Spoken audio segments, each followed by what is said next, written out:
It's one of the most shocking revelations to ever emerge from the sister wives world.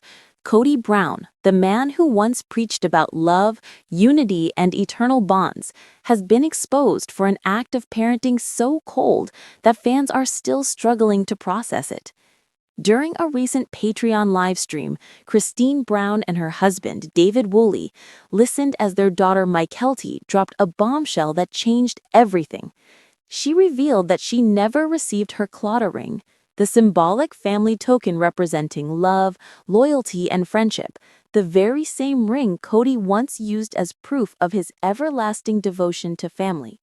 But this wasn't some innocent oversight or forgotten gesture. No, Kody intentionally withheld that ring from his own daughter as punishment. He told her she didn't deserve it, that she needed to earn it. And the reason? It goes back to a secret from Mykelti's teenage years, something the cameras never showed. When Mykelti was in high school, she had a girlfriend. It was a quiet, private chapter of her life, a time of exploration, self-discovery, and innocence. But when Kody found out, everything changed. According to Mykelti, one morning she came out of her room with a visible hickey. Christine saw it immediately, and the truth came spilling out.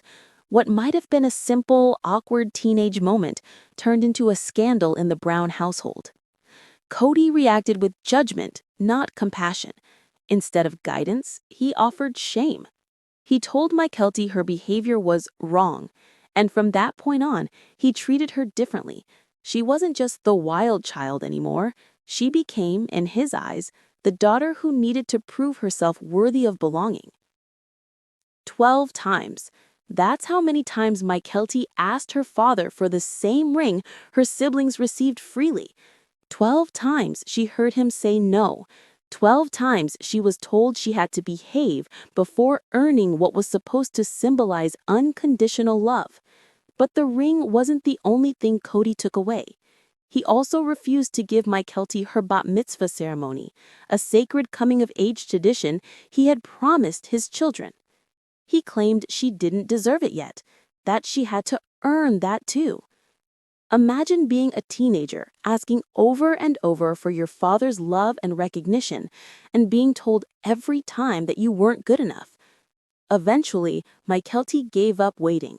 She went on Craigslist, found a sterling silver Claddagh ring with an amethyst stone, one that looked just like the family's version, and bought it herself. $50, her own money, her own symbol of survival. It was heartbreaking and defiant all at once, a daughter reclaiming what her father denied her. But the story doesn't end there, because according to Mykelti, Robyn Brown played a shocking part in this betrayal. Christine had always believed that Mykelti got her ring, and that belief came directly from Robyn. Robyn looked Christine in the eye and said Kody took care of it. She lied. That lie stopped Christine from confronting Kody. It kept her from demanding fairness for her daughter. For years, Christine thought Mykelti had been treated equally, never realizing her daughter sat in silence, feeling abandoned. Robyn's deceit built a wall between mother and daughter. It silenced the outrage that might have forced Kody to face what he'd done. And while Mykelti struggled with rejection, Robyn carefully positioned herself as the understanding stepmother, the one who got her. She comforted Mykelti, made her feel seen, even as she helped perpetuate the manipulation behind the scenes. For years, fans assumed Kody's failures as a father were limited to favoritism or ego. But this story paints a darker picture, one where love became transactional, where symbols of family were used as weapons of control. To deny a daughter something as simple as a ring, a token of belonging, is cruel enough, but to do it as punishment for being herself? That's the part that breaks people's hearts. Christine's face during that Patreon livestream said it all. Shock, realization, grief. For years, she thought her daughter had been included, when in truth, Mykelti had been isolated, punished, and made to feel small. And yet through it all, Mykelti rose above it. She turned that pain into strength, that rejection into independence. The ring she bought for herself became more than a piece of jewelry. It became her declaration, I am worthy, even if my father can't see it. In the end, The story isn't just about a forgotten ring.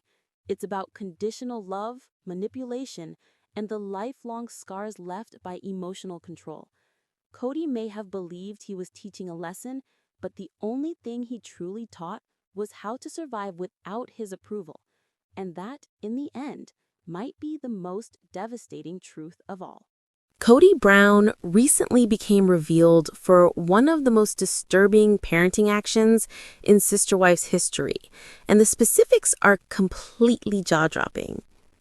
During a recent Patreon live broadcast with Christine Woolley and her spouse, David Mykelti dropped a bombshell that his fans shocked. She disclosed that she never received a clattering from her father. That family symbol that Kody made such a significant deal about on the program, the ring that was supposed to represent love, loyalty, and friendship, Mykelti never obtained one. However, here's where it becomes even more shocking. She didn't simply not receive it because Kody forgot or ran out of time. No. Kody deliberately withheld that ring from his own daughter as punishment. He informed her she didn't deserve it. He stated she had to earn it. And the reason behind this cruel decision, it all goes back to a scandal that occurred when Mykelti was in high school. A scandal involving a girlfriend that the cameras never captured. Christine was sitting right there during this discussion, and you could observe the realization washing over her face. For years, Christine believed that Kody had given Mykelti a clattering. She thought her daughter had received this important family symbol. However, the truth is far more devastating. Mykelti had to go out and purchase her own ring. She went on Craigslist as a teenager, found a sterling silver clattering with an amethyst stone, and paid for it herself. Can you imagine how heartbreaking that must have been? Having to purchase your own symbol of family belonging because your father refused to give you one? However, wait, it becomes worse. Robyn apparently informed Christine that Kody had taken care of it. She lied straight to Christine's face and stated that Kody bought Mykelti a ring. This lie kept Christine from fighting for her daughter. It prevented her from confronting Kody about his treatment of Mykelti. And all the while, Mykelti was sitting there feeling rejected, feeling like she wasn't good enough, feeling like she had to earn her father's love. The reason Kody withheld this ring connects to something that never made it onto Sister Wives. Mykelti dated a girlfriend in high school. She explored her sexuality. She had a wild streak. And when Kody found out, he used it as ammunition. He shamed her. He made her feel like she was misbehaving. He turned a family symbol into a weapon of control. Mykelti asked for that ring 12 times. 12 times. She begged for something that her siblings received freely. And 12 times, Kody told her no. Or he told her to wait. Or he stated she had to behave first. He dangled it in front of her like a carrot on a stick. Always just out of reach. Always conditional on whether she met his impossible standards. However, that was just the beginning of this twisted narrative. So what precisely occurred that made Kody turn his back on Mykelti? What was the scandal that led to years of punishment and rejection? Well, sources reveal it all started with a massive hickey and a girlfriend that the Sister Wives cameras never knew existed. Mykelti was in high school, living at Christine's house during the Centennial Park days, and she was dating her best friend. Yes, her best friend was actually her girlfriend. And one night, the two of them had a sleepover under Christine's roof. Everything seemed normal, just two teenagers hanging out.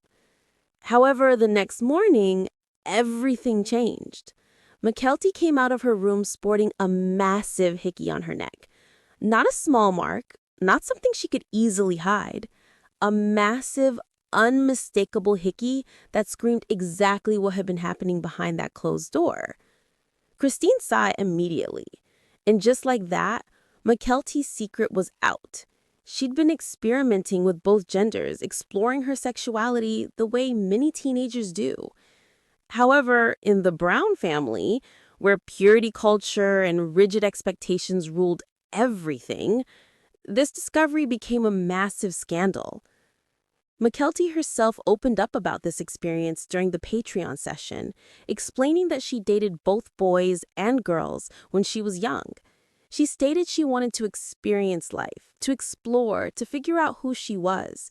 She joked about how her girlfriend was like her sister wife, trying to laugh off what was clearly a painful memory. However, the consequences of that hickey were no laughing matter. From that moment on, Mykelti wasn't allowed to have anyone in her room with the door closed. Not boys, not girls, nobody. The rules came down hard, and Kody made sure everyone knew why. This wasn't just typical teenage rebellion that parents laugh about years later. This became the foundation for how Kody viewed Mykelti going forward. She wasn't following the rules. She wasn't behaving the way he wanted. She was exploring her identity and making choices that didn't align with his vision of how his daughter should act. Instead of approaching this with love and understanding, instead of having honest conversations about sexuality and identity, Kody turned it into a character judgment. He decided that Mykelti was misbehaving. He decided she was disobedient. And he used that decision to justify withholding basic family symbols from her. The hickey incident became just one piece of a larger pattern.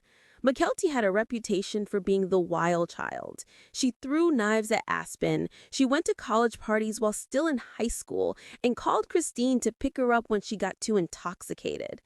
Christine dealt with all of this with grace, always showing up for her daughter no matter what. But Kody? He kept a running list of Mykelti's failures. Every choice she made that didn't fit his expectations became another reason why she didn't deserve his love, his approval, or that clattering. Little did anyone know, the real betrayal was still waiting to be uncovered.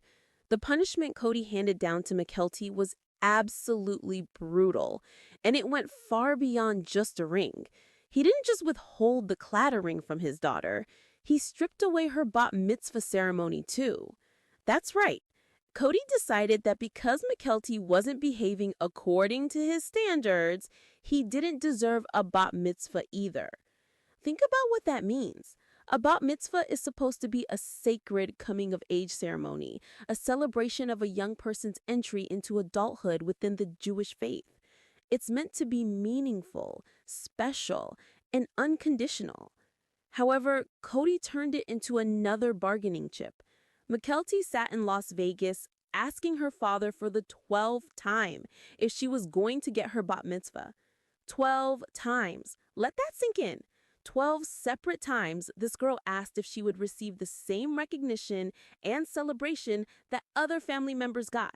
And 12 times, Kody told her no, or he told her to wait, or he stated she had to behave first.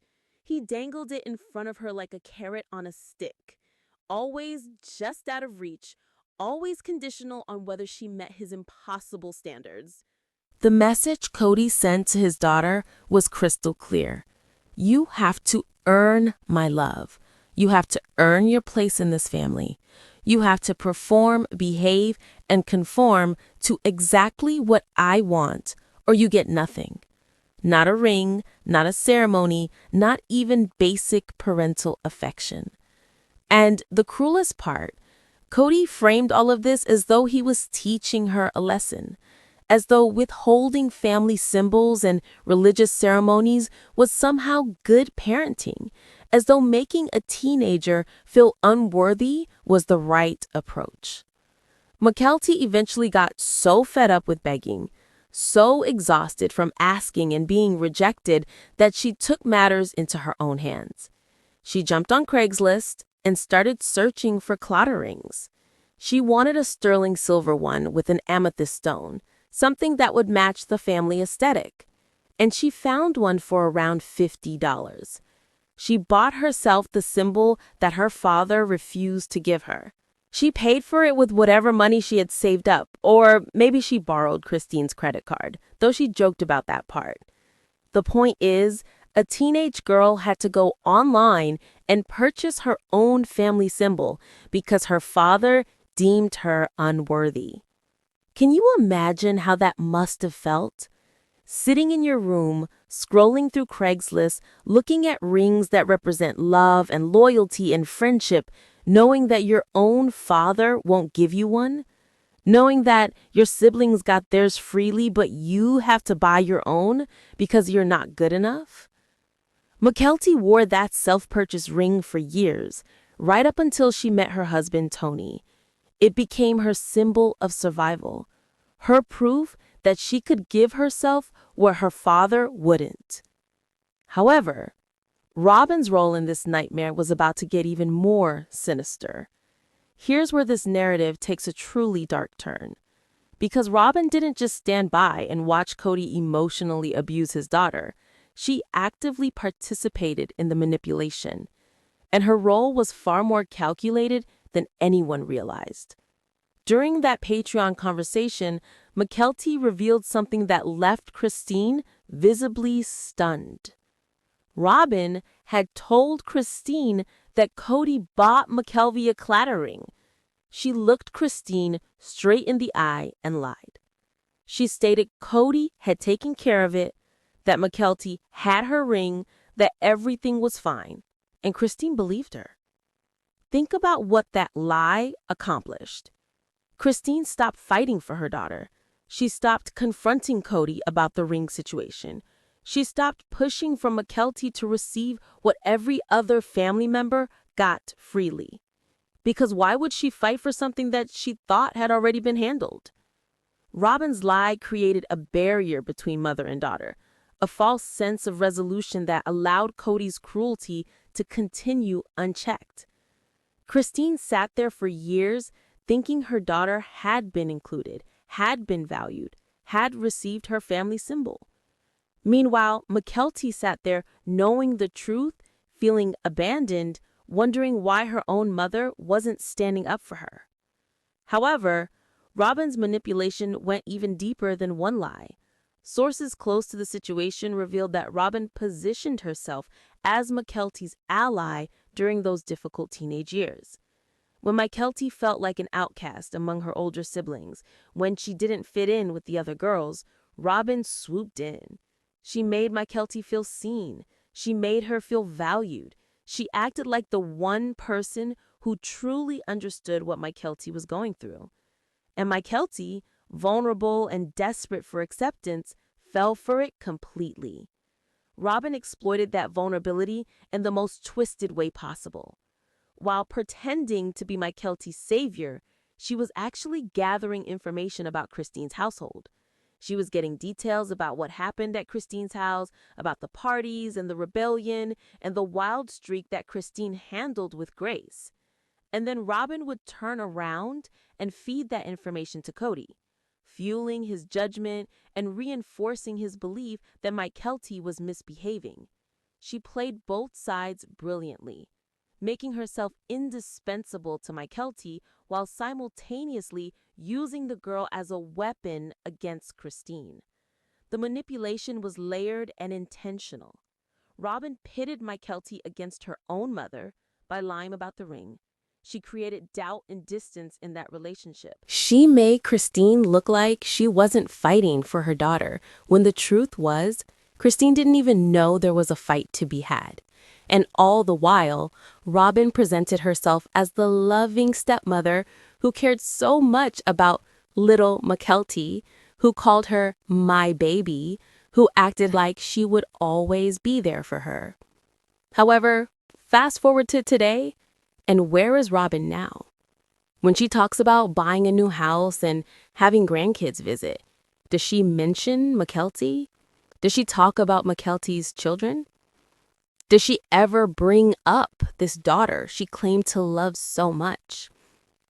Absolutely not. Radio silence. The truth about what Mykelti sacrificed for this so-called family symbol was about to become even more devastating. Picture this. You're a teenager, sitting in your bedroom in Las Vegas, surrounded by a family that's supposed to love you unconditionally, and you're scrolling through Craigslist looking for a ring. Not just any ring, the ring that's supposed to symbolize your belonging to this family, the ring that your father gives to his daughters as a sign of love, loyalty, and friendship, the ring that all your siblings have. However, you don't have one, and you're tired of begging for it. You're tired of being told you're not good enough. You're tired of watching everyone else get what you're being denied.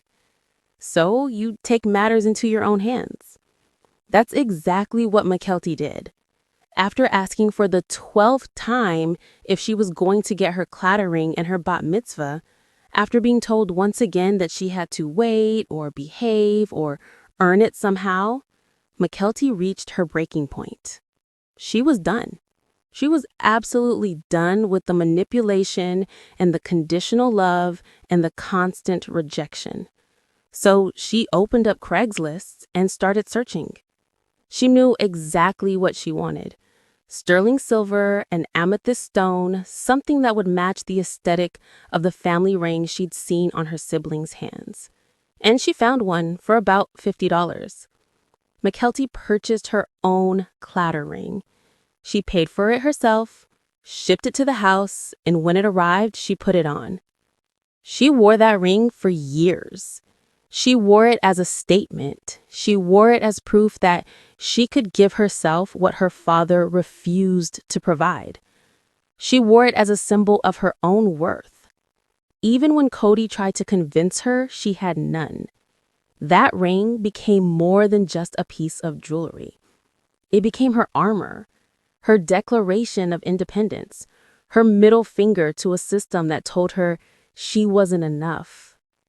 The heartbreak behind that purchase is staggering.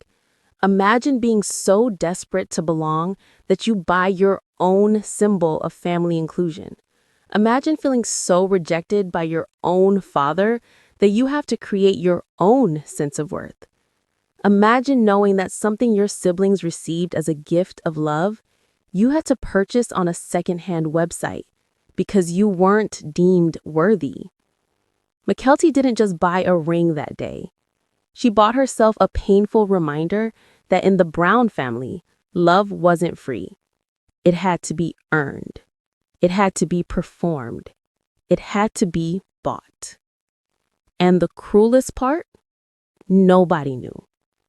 Christine didn't know because Robyn had told her Kody handled it. Kody didn't care enough to notice or ask.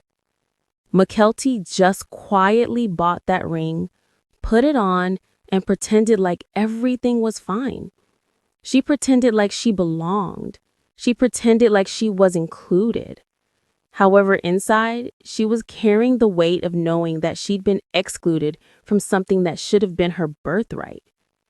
She finally took that ring off when she met her husband, Tony, symbolically letting go of the pain it represented.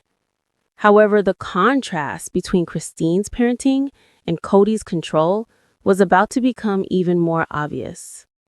The difference between how Christine and Kody approached parenting Mykelti is absolutely night and day, and nowhere is that more obvious than in how they handled her wild teenage years. Christine has been incredibly open about the fact that Mykelti went through a rebellious phase, and her approach was simple. Show up, be present, love unconditionally. No matter what Mykelti did, no matter how wild things got, Christine was there. And the stories that never made it onto Sister Wives, they're absolutely wild. Mykelti and Aspen apparently threw knives at each other. Actual knives. Just let that sink in for a second.